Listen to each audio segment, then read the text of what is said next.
She was beautiful once, not the snake-haired creature that turns men to stone, not the monster Perseus hunted with a mirrored shield.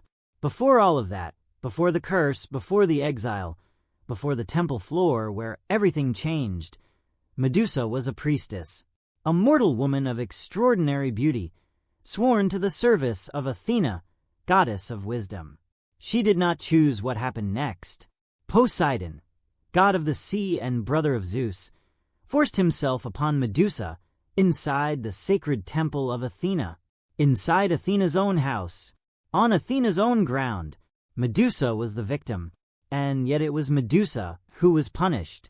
Athena, in her fury, in the ancient logic of a world where a god's humiliation demanded a visible response, transformed the woman in her temple. The beautiful hair became serpents. The eyes became weapons. Anything that met her gaze turned to stone. She was cast out of the mortal world entirely, exiled to the edges of the known earth, a figure of terror rather than the figure of grace she had been. The ancient sources do not agree on whether Athena punished Medusa out of cruelty, out of shame at having her sacred space violated, or out of something more complicated, a protection. Some scholars have argued, a kind of terrible armor given to a mortal woman in a world where mortals had no defense against divine desire. Whatever the reason, Medusa lived out the rest of her existence at the edge of the world, her terrible face something no living thing could look at directly, her exile complete. And then Perseus came. Perseus was sent by a king who expected him to fail, a hero's task designed as a death sentence. Bring back the head of Medusa. The king assumed he was sending the young man into an impossible death. Perseus was given divine help. Hermes gave him a curved blade. Athena gave him a polished shield, so reflective it could be used as a mirror. The nymphs gave him winged sandals and a bag to carry the head once it was taken. Hades gave him a helm of invisibility. With these, Perseus found Medusa sleeping.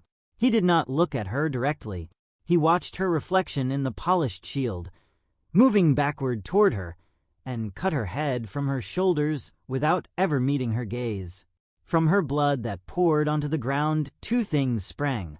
Chrysaor, a golden warrior, and Pegasus, the winged horse, both children of her union with Poseidon, imprisoned inside her until death released them. Perseus took the head, sealed it in the bag, and flew. Medusa's severed head retained its power. Perseus used it as a weapon across multiple encounters on his journey home, turning enemies and sea monsters to stone by drawing it from the bag and exposing it to their gaze. When he returned, he used it to petrify the king who had sent him to his death. The head was eventually given to Athena, who placed it on her shield, the Aegis, where it remained, the face of Medusa at the center of the goddess's protection forever after. The monster made from Athena's humiliation became, in the end, Athena's armor. What the Greeks preserved in this story is more complex than it first appears. Medusa is the figure of monstrous power that originated in powerlessness. The most dangerous face in the ancient world began as a woman who could not protect herself. The weapon that turned enemies to stone began as a priestess who was turned into something else by a violence she did not choose.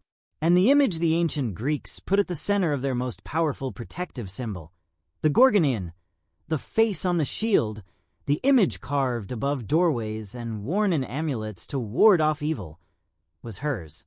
Not Poseidon's face, not Perseus's face, hers. The face that had been made terrible to punish her was the face that became protection itself. What had been designed to isolate her became the thing that guarded everything.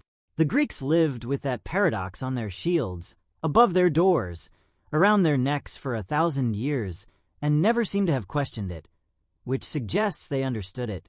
Understood that the most protective force in the world often wears the face of something that was once made to suffer for existing. Medusa turned to stone everyone who looked at her directly. Perseus could only see her in reflection, and it is only in reflection, only in the retelling, only in the stepping back from the surface version of the story, that what actually happened becomes visible. She was made into a monster. She became a symbol of protection, and the full story was always there, waiting for someone to hold up the right mirror. If this story stayed with something, share it and come back tomorrow. A new myth arrives on this channel every single day. Tomorrow's story is one of the darkest in all of Norse mythology. The death of Baldur, the most beloved god in all of Asgard, and the one who caused it was not an enemy. It was family,